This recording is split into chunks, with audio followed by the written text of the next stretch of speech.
किताबें पढ़ना कितना ज़रूरी है, ये उन्हें पढ़े बिना जान पाना थोड़ा मुश्किल है। बल्कि मैं तो ये कहूँगी कि ये उस मिठाई के स्वाद बताने जैसा है जिसको आपने कभी खाया ही नहीं। और फिर कुछ किताबें, वो तो हमारी दिनचर्या का एक अहम हिस्सा बन जाती हैं। और ऐसी ही एक किताब है complexities of love. Complexities of love Shama Ferin ji की लिखी हुई किताब है। ये किताब आपको एक अलग ही दुनिया में लेकर चली जाएगी, जैसा कि इसके नाम में है, कॉम्प्लेक्सिटीज़ ऑफ लव। कॉम्प्लेक्सिटीज़, वो उलझने जो आप प्यार में महसूस करते हैं, लेकिन महज नाम से ये पता नहीं चल पाता ना कि कहानियाँ कितनी दिलचस्प हैं। चलिए आपको कहानी थोड़ी सी सुनाती हूँ। तो यूँ होता है कि अलीना नाम की एक लड़की जो कि अपने टीनेज ईयर्स में है, जिसे हम वही 16-17 साल की उम्र कहते हैं, एक खुशनुमा, एक हंसमुख लड़की जिसे खेलना कूदना, जिसे पढ़ना पसंद है, जिसे ज़िंदगी में कुछ करना है, वो अपने आप को एक लड़के के प्यार में पाती है, दिलीप। दिलीप उसका बचपन का दोस्त है।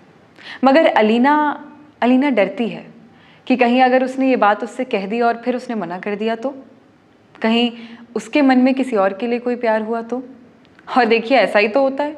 एक दिन दिलीप उसे चिढ़ाने के लिए कह देता है कि वो किसी और से प्यार करता है, जिस बात पर तो अलीना का रोना ही आ जाता है। बस अलीना समझ नहीं पाती है कि ऐसा क्यों हो रहा है। और तभी उसे महसूस होता है कि वो कितनी गहराई से उस शख्स को चाहती है। मगर दिलीप तो बस मजाक कर रहा था। दोनों की दोस्ती और गहरी होती है और फिर दोनों एक दूसरे से बहुत प्यार करने लग जाते हैं। मगर फिर कहते हैं ना कि सब कुछ उतना अच्छा रह नहीं सकता जितना वो हो। एक ही फ्लो में अगर ज़िंदगी चलने लगे तो फिर वो ज़िंदगी कैसी। खुशियाँ, गम, अच्छी बुरी सारी चीज़ें आती हैं। यही तो ज़िंदगी का उतार चढ़ाव है ना। इसे ही तो हम ज़िंदगी, हम जीवन, हम लाइफ कहते हैं। तो अब बस वही दौर था कि दिलीप को जाना पड़ा बाहर पढ़ने के लिए। और वो आजकल लॉन्ग डिस्टेंस, वही लॉन्ग डिस्टेंस रिलेशनशिप की तरह अब दोनों कभी कभी बातें करते थे।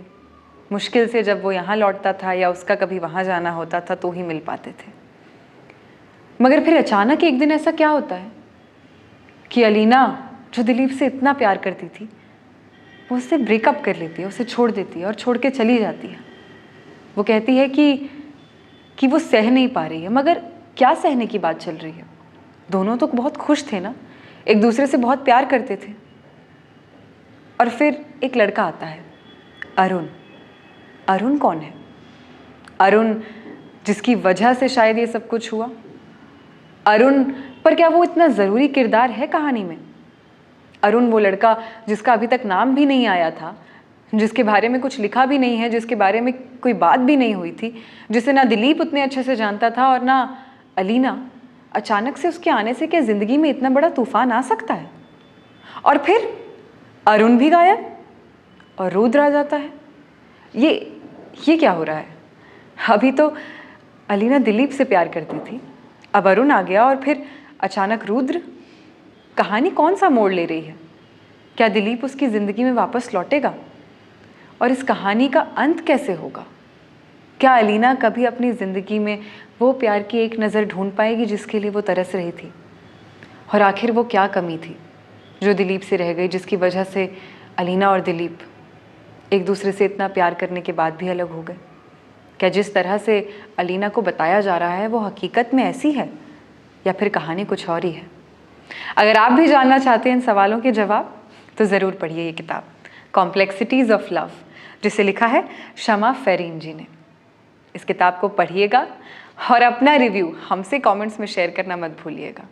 इस किताब का लिंक आपको डिस्क्रिप्शन में मिल जाएगा। मिलती हूँ आपसे अगले वीडियो में एक नई किताब के साथ। विदा लेती हूँ।